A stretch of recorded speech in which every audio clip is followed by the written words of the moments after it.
Eugene, that music is my jam. Yeah. Do you choose it or it's stock? No, that's like the only option I have. but I really enjoy it. Hey, welcome everyone to this session of two angry old pharmacists complaining about what they wish they learned when they were younger. We're talking about 6 things we wish pharmacy school taught us today.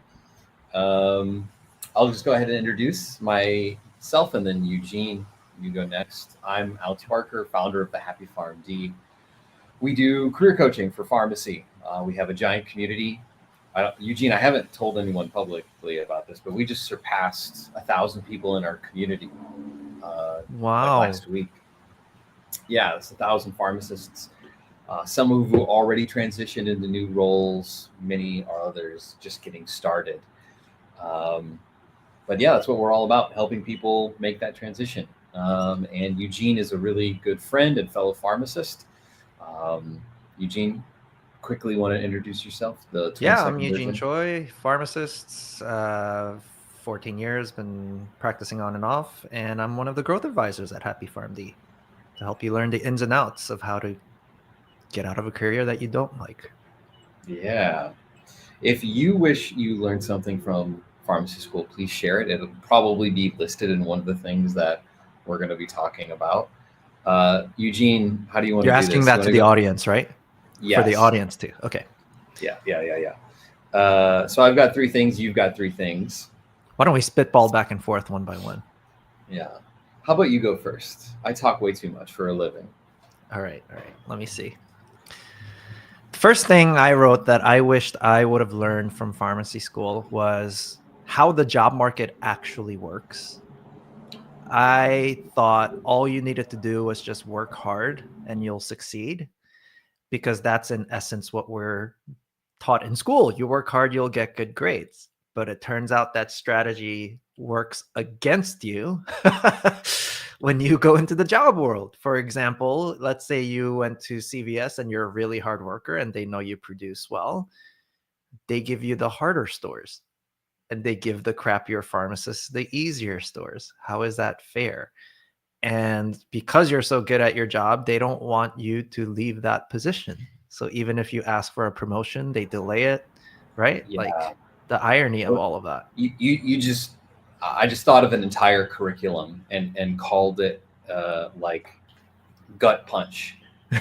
So like I've said this before, whenever I talk with new pharmacists, that like they haven't been punched in the face yet. Anyone who's like hasn't started their career yet, they're starry-eyed, they have big hopes, big dreams. But like to lessen the blow of how debilitating sometimes workplaces can be, like you need a gut punch, you need a reality check, and the sooner the better. So like my gut punch curriculum for pharmacy school would be talking about office politics. Like how do you talk around an issue? How do you not speak your mind to the point where you all of a sudden become, the target of everyone's hatred in the work group? How do you not become the mule of the group? There's like so many little things that unfortunately, like there's no guidebook, there's no curriculum that talks about like even that this is a reality. It's almost like I think most institutions probably don't want to acknowledge the fact that 50 to 70% of our entire workforce is burnt out. Just that's been proven over and over again from multiple studies. So like, why not at least address it and talk about like, here's how to navigate this. Here are some things that you should do. How the job economy works, I feel like is totally overlooked. Are there other points that you wish you learned earlier on? I think that's the first one. I agree with you. It's almost kind of like, I don't know if this is an appropriate example, but it's almost kind of like sex education. Like, I wish there was a class where you have the talk. It's like, hey guys, just to let you know, when you go out into the workforce, this is what it's going to be like. There's going to be drama, politics. It has that same flavor of vulnerability and exposure, because Right. like sex, no one wants to talk about it. No one wants to acknowledge that it's a real thing, at least in America. Yeah. But everyone's doing it. Right. Why else would we be here? Right. Exactly. And it's hard. Oh gosh, I was about to say it's hard. Like, I'm inviting like so many Michael Scott moments. It's challenging. It's challenging to talk about it. It's challenging to come face to face with it, to expose it. But it needs to. Otherwise, you're left getting the gut punch. Yeah. Yeah, and I think like everyone's first time, like it's a horrible experience. Okay, maybe we ought to draw the. Why don't you say your first point now? Good point. Segue. I wish there was a class on how do you choose what you're interested in. So did you have? We had a professions class, and it was the what least. Is that? It was the least interesting class, and it was the most unimportant class in our curriculum. So while we're learning biochem, pharmacology, we have lab and calculations, they throw in this 1 credit once a week class that's about professions in pharmacy. And all they really did was invite people to speak about what they did. The one in particular that I recall is like nuclear pharmacy. And the only reason why I remember it is because this guy said, the only thing that's bad about this job is you got to wake up at 3 a.m. and you work until like 1 or 2 p.m. And I was like, oh, that sounds disgusting. And I immediately ruled it out as an option for me when I was a night owl. Now I'm an early bird, but regardless, they just gave us information, and they didn't really provide like a curriculum, a step-by-step approach to here's how you choose a career path. Here's how you explore it to validate that you would actually like it. Instead, right now, they're like, there's a lot of dogma around do a residency because that's what good pharmacists do. I don't know. Did you feel that guilt as well? Like the shame of not doing a residency? I don't think it was as emphasized where I went to school in New York. It was more of the only reason you should do it is if you want to pursue a career in clinical pharmacy. So it's totally different from the way it is now, which is like everyone should do a residency. But yeah, fortunately I didn't. But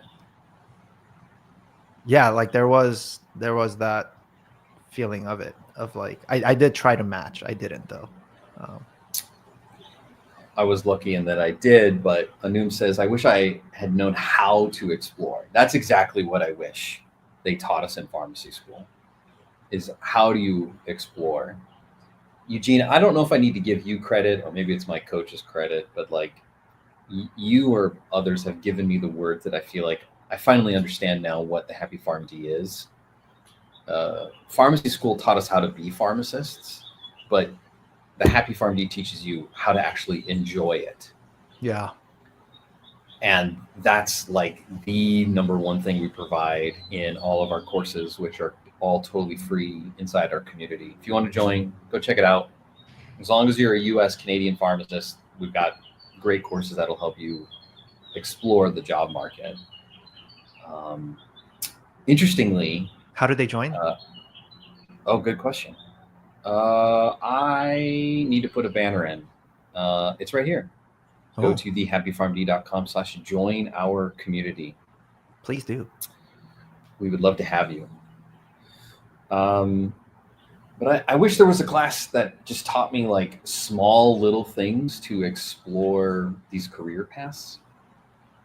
We were kind of just left to our own devices with like strong encouragement for do a residency. You'll be Yeah. happy. Excuse me. Avoid these companies because you won't be happy. I wish I had they that. didn't outright say that, but like, I mean, everyone knew deep down what it was all about. What was your next thing on your list for what you wish pharmacy school taught you? I wish it taught me how to work smarter. Um, Mm.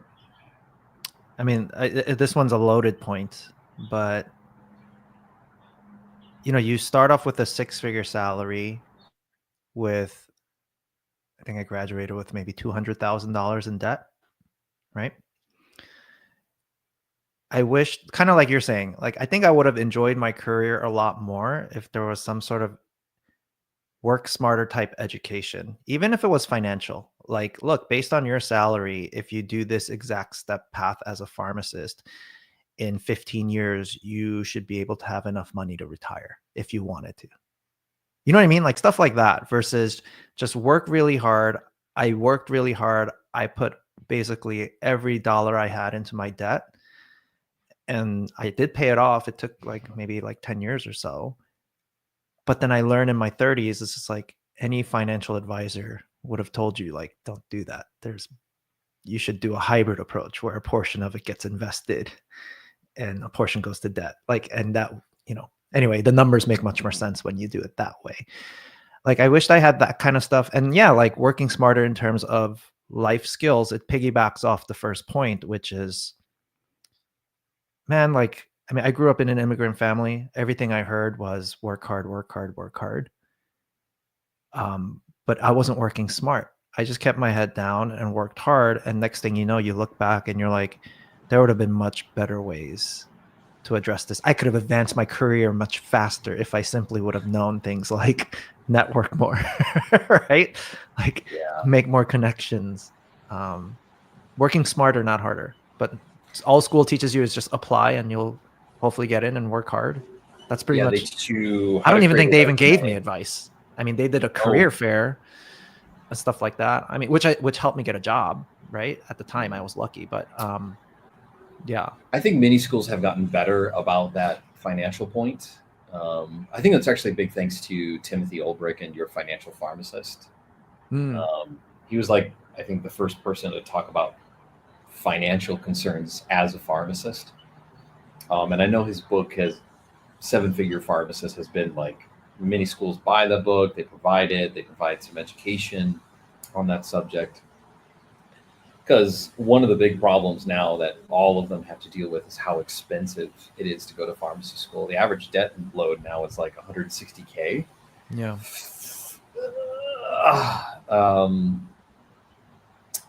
I wish, to add to your point, I wish they taught me how to study better. Because like I spent so many nights until 3 a.m. cramming as much as I could before an exam. The simple lesson that I learned way too late, like during my NAPLEX, was to teach a goldfish. Have you ever heard of that? To teach a goldfish? Mm-hmm. What is that? that rule. So you probably knew that like one of the highest forms of learning something is to teach it to someone else. Right. Because then you better remember it. So the rule is to pretend like you're teaching a goldfish 3 things that you just learned.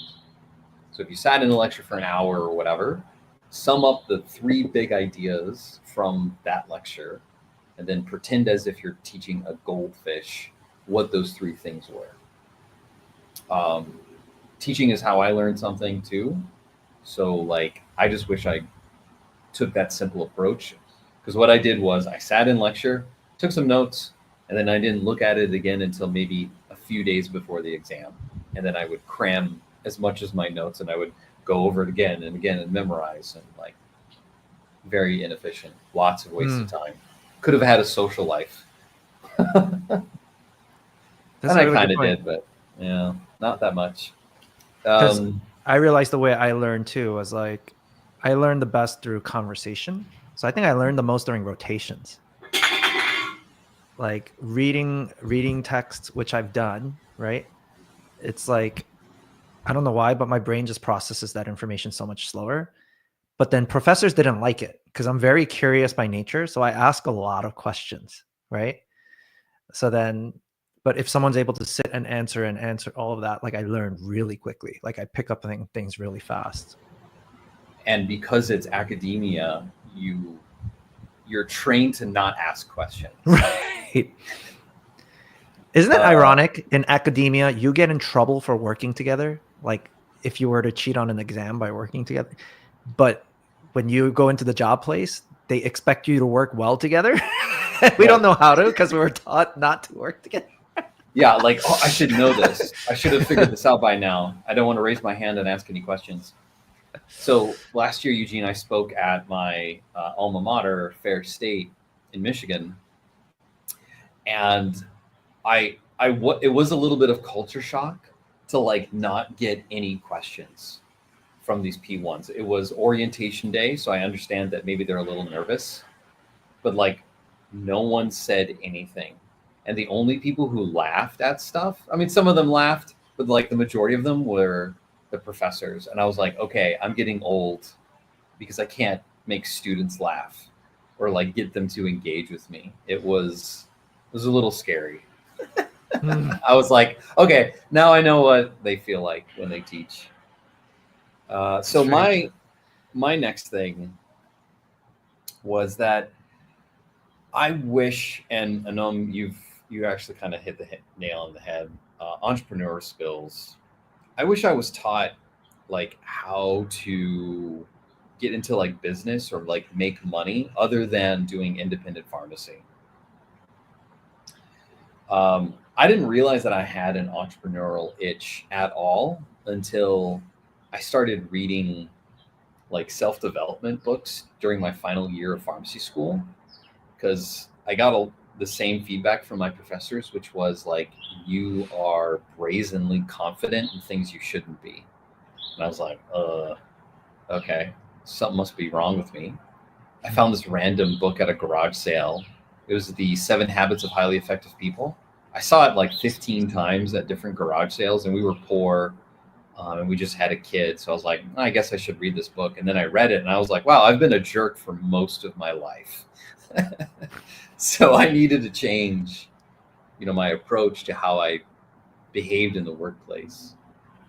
But on top of that, it like triggered like this insatiable desire to learn. And I realized like, oh, there's a way to make money outside of a typical day job. But it took me reading a book that cost me $1 in comparison to, I think per credit hour, it was like $2.85 when I graduated. And that's like less than half the price it is now. Stupid. But like $1 changed my life versus like the 80 grand I had to pay, I think total over 80 grand to get the degree that I had. It's wild that like they didn't teach us how to solve problems for companies that we could be paid to do. Right.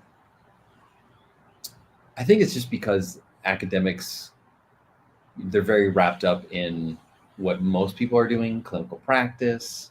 And so like the opportunity isn't really there. And most entrepreneurs don't really want to deal with academia because of the bureaucracy and the politics. Yeah. It's typically the entrepreneurs who have a lot of time that volunteer in academia that I've seen. But that's the thing I wish I learned. What's your final thing that you wish pharmacy school taught you? I wrote down the real way to actually find more opportunities. I think it piggybacks off of what you're bringing up here around. If we learned just, even if it was like a short econ class, like an economics class of like the economics of how supply and demand works, I think it would have helped me so much faster, because I think what a lot of academics teach you is how to be a good employee, but it doesn't help focus on how to create career growth, right? It's the Yeah. whole work hard formula. And I wish I learned that earlier, because then you get to find unique opportunities faster, right? Um, and a lot of the unique opportunities people don't really want to tell you anyway, right? It's not on a job board. It's not on publicly advertised. We're going, hey, world, here's an opportunity for everyone. I think that's where I learned a lot. Like when you build good relationships, I mean, it falls under the networking category, which can be a sleazy word for a lot of people, like a icky word. But Yeah. those relationships matter so much. And every amazing opportunity I had was because of those relationships. I wished there was some sort of emphasis on that during school, because I didn't learn it until later. You know what I mean? Because during school, what are you doing? You're busy keeping your head down, trying to memorize everything that It's you not can't important. memorize. There was 30,000 drugs back then. Now there's over 60,000 drugs. How are you supposed to memorize 60,000 drugs? It's so stupid. And then they make you take exam questions for stuff that you're never going to see in practice, right? Right.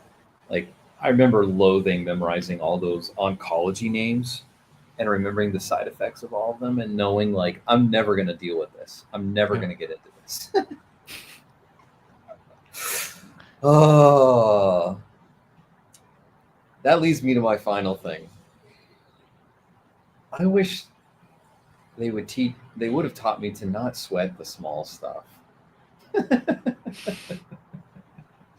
And there was so much small stuff in pharmacy school that could have been brushed aside. Like, I almost failed my first exam. I got, well, technically, I guess I did. I got a 62 or 3 on it. It was biochem, and I thought I was royally screwed. Like, there's no way that I'm gonna graduate if this is the first thing. Um, and that set the tone for like the next 4 years for me. Like constantly feeling on edge, expecting failure with Mhm. every exam. And how many exams do we have to take? Like one every week, practically. After the first 3 weeks of like breathing room, where they shove all that information down your throat.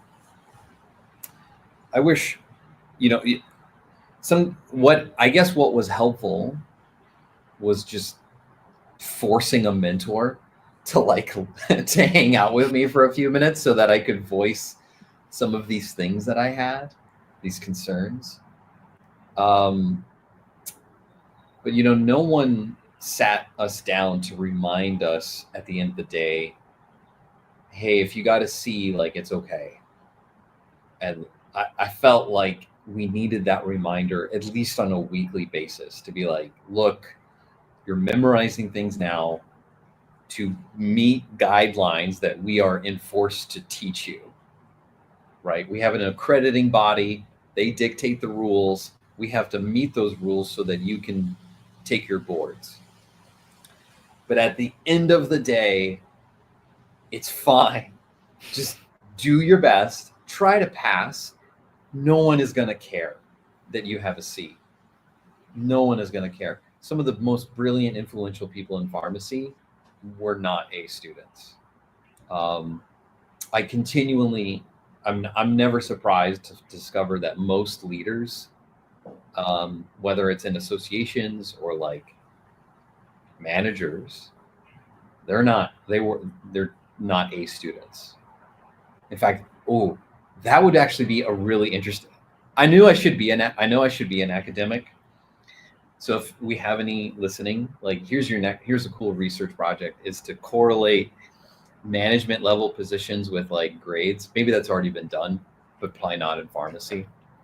I think it's probably already been done, but just not in our profession. I wish I would have chilled out a lot more instead of constantly feeling the pressure to memorize the next thing. Some people are just good test takers. I Yeah. graduated with like a 2.6 GPA, and I found out my first inpatient job that I got chosen over one of the guys that were like, I think valedictorian or something like that. And that was a huge lesson. I'm like you're saying, like, why sweat the small stuff? If you focus on what's actually important, the opportunities are there for you. Right. I guess that relates a business lesson that I learned in life, that whatever metric you put in front of people is the thing they end up chasing. Right. And But then, is it the important metric? yeah. No one ever asked me GPA. for my GPA when I was applying to jobs. No. Not my first job, not my residency. I mean, it was on the paper because I think it had to be, but not when I applied to be a AmCare pharmacist. And no one has since cared about my GPA. No one has even asked to see my license, or let alone asked to see if I'm licensed as a coach. All people really care about is, do they like you and can you help them? Do they like you? And do you understand what they find valuable versus what you think they find valuable? Ooh, yeah. Because if I still remember, I was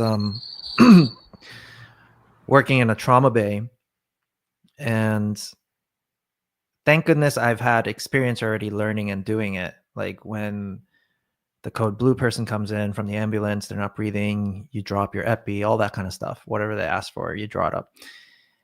You have one of the other pharmacists who are training in it, and she was really smart intellectually, but freaking out that she broke the bicarb vial, like when you're trying to put it into the injection. And I think it just taught me a lesson about, like, it's important to pay attention to what's in front of you and what's most valuable for your environment. But a lot of us are so emphasizing, especially in pharmacy world, because we're very academic, we emphasize the importance of our knowledge, which is important, but it's not everything either, right? So, but it's so overemphasized that I think it prevents people from growing their careers. And they think to become a manager, you need to know everything. But actually, most managers, knowledge-wise, know less. Because they're busy doing operations, or they're busy leading a team, right? Like they're not sitting there reading the latest guidelines for whatever therapy, right? Right. They're paying experts. They're just managing people. Yeah. Depending on the role you want, it's important to see what's most valuable of that role that other people value if you want to grow that career. I think that's where it gets misinterpreted a lot. That's why people keep thinking, I need a certification. Let me get my BCP, whatever, right? Like, I mean, I got it, but it didn't help with the career growth side of things. I'm going to share a quick slide. This is from my research, and I'm going to quickly share my screen to showcase a point that you made. So this is a slide that summarizes 8 years of work. We surveyed over 400 pharmacists to find out, what do you find most fulfilling about your work? And overwhelmingly, almost 90% of pharmacists say that the most important things that create fulfillment for them and happiness is the relationships and the soft skills. So I saw earlier, Anum kind of pointed that I wish they taught me real life skills. Yeah, you and every other pharmacist. Yeah. If you're not happy at your job, your relationships and how you interact with people, whether it's patients, providers, your boss, your support team, whatever, if they're not good, you're going to be looking for another job. And managers need to be aware of that. Like, if you've got a toxic work culture, you better expect your retention rates to be super low and your hiring rates to be really painful. Because no one wants to be a part of a sinking, or what feels like a sinking ship. 90% practically of pharmacists say that is the most important things. And this is like looking at hard skills, challenges, achievement. meaning, engagement, all things that contribute to what makes us happy and fulfilled. But it's those two things above everything else. And I think that's a good point to end on, Agreed. because I feel like we could be talking about ad nauseum other things that they wish they did differently, but maybe part two. Thank you, Eugene, for hanging out. Oh, what were you going to say? I was just saying, it makes you realize the brokenness of systems. And I think for some people, it takes longer to realize it than sooner that the system's broken. Like multiple systems are broken.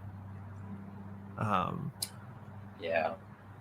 But it's important to be aware of it. And then as long as you're aware of it, then you know what to do about it. Yeah, and I don't think we want to say these things to like even really critique or contribute to the academic process, right? It's like if you're going into school, you need to know these things. They're not going to Yes. teach them to you. Better for you to try to learn them on your own. Go out and seek them, find a mentor, find people who are willing to give you a chance. Because if they were to try to teach these things, it would be over the top. Because, as my understanding is that the guidelines that accredit every college of pharmacy don't really require to teach these things, or if they do, it's not very important. Like it's not at the top of the priority list, because the majority of the priority is the science of how to be a pharmacist, not exactly how to enjoy it or to find what you love to do. It's kind of what we focus on anyway. I think it's, yeah, like, did you ever hear about how they started public education? Like how it got created? So No, I don't part know of this. it had a lot to do with the demand for factory workers when the Industrial Revolution was happening. So because all these factories started popping up, they needed more workers. So they're like, hey, why don't we create this thing called public education? What should we teach in public education? Well, what's needed right now for factories? You need to know how to speak English, and you need to know how to do math, right? Make calculations. So it hasn't evolved much from that over the years, but it's just making me think a lot about like, and education's like, on the flip side, education is super important, by the way, right? I'm not saying no one should get educated.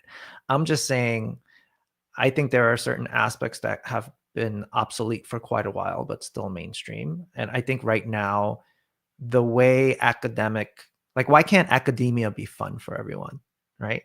Because the way it feels culturally, it's like this feeling of training you culturally to be obedient. Like that room that's too afraid to raise their hand when you're asking, does anyone have questions, even though somebody might have questions. Like, how is that a safe culture? Because I feel like I'm afraid if I say the wrong thing, the teacher's going to rip me apart. So it's Right. this feeling Or of everyone else around me is going to think I'm dumb. right. And if that's the nature of how the environment feels, it's not conducive to your learning. If you're afraid, your brain can't literally learn. Like you can't learn when you're stressed. Like physically, it's impossible. So it's I don't know. Like, but it just gets me thinking about like there are better ways if you have the courage to explore, like you're saying, ask questions, find mentors, go out of the box a little bit. Because if you stay inside the box, what you usually get is this culture of like, just do what you're told. Like that's what school has become. Do what you're told so you'll get the grade. And then so that if you're lucky, if you get a job and you're good at doing what you're told, you'll keep your job. Right. But if that's Yeah. the basis and the foundation of the culture, it strips away the joy of an experience, right? Like, but it's not conducive to your growth. It reminds me of what my friend told me about how the Indian school system used to be. Have you heard that story? No. I'm going to one up you now. No, I'm just kidding. No, you're good. So what they used to do is they would just let kids play. And they would watch. So as they would watch the kids play, they would notice patterns of behavior. oh, this boy keeps stacking sticks, right? And he's making houses or castles and stuff. Oh, maybe he should like learn about construction or architecture. Um, oh, this girl keeps like pretending and acting and playing. Like maybe she should get into theater. And so just by watching people play, they would nudge them along whatever journey to pursue for work, because that's what they were doing anyway. Um, and honestly, like my entire work is really just me being a child. Like it's just play, it's having fun, it's creating, it's teaching.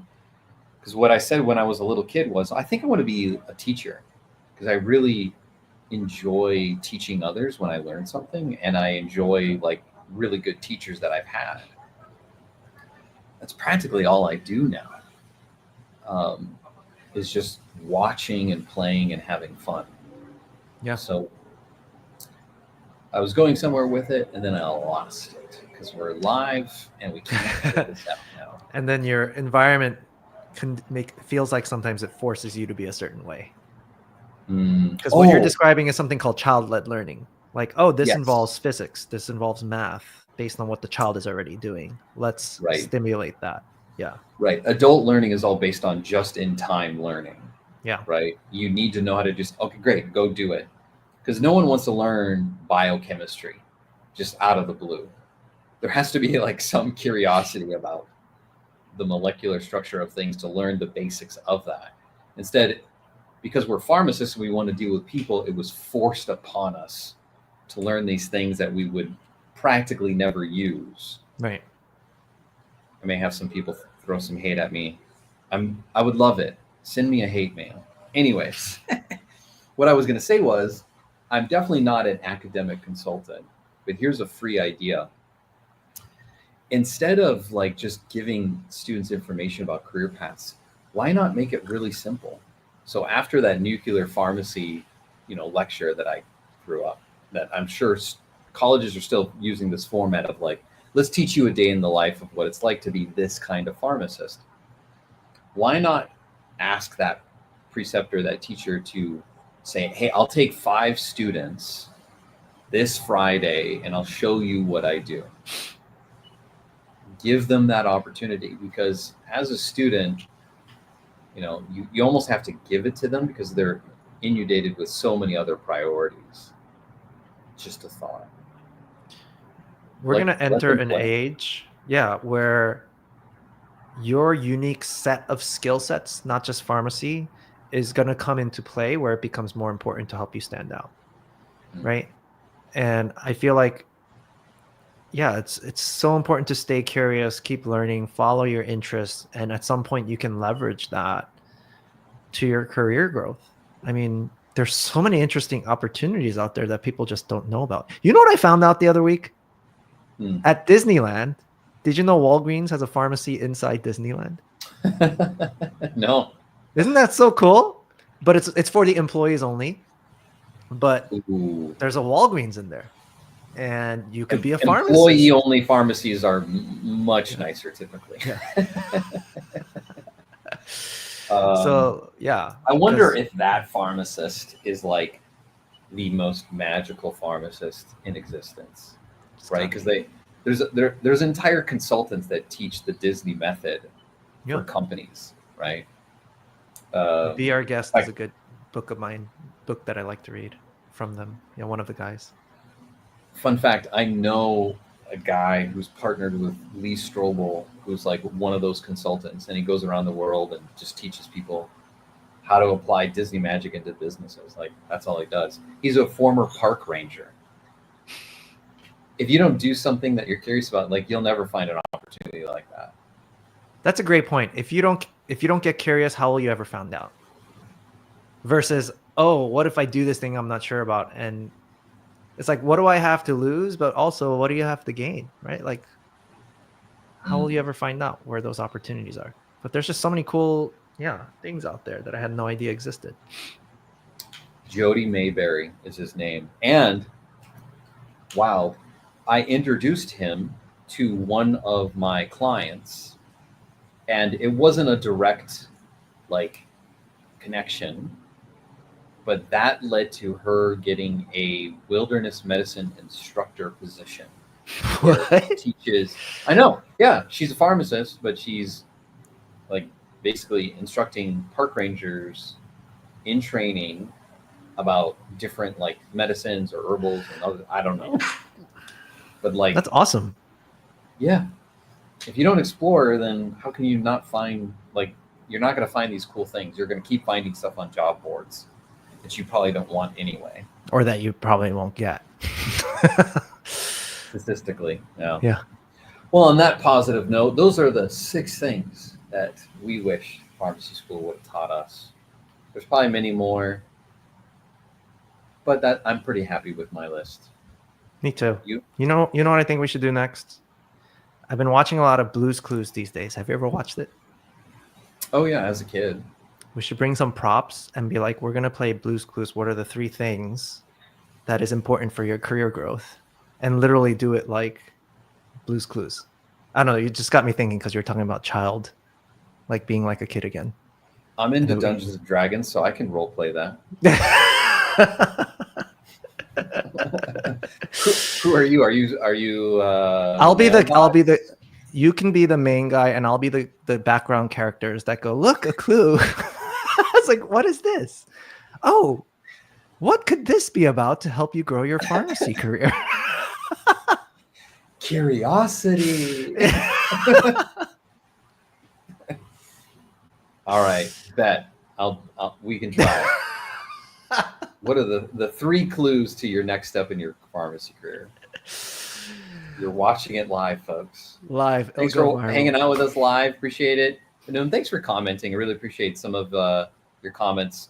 And glad to have you in the community. Hopefully it's helpful. Let me know if you check out the playbook, as I'm making version 1.2. So feedback on the playbook would actually be really helpful if you've already been checking it out.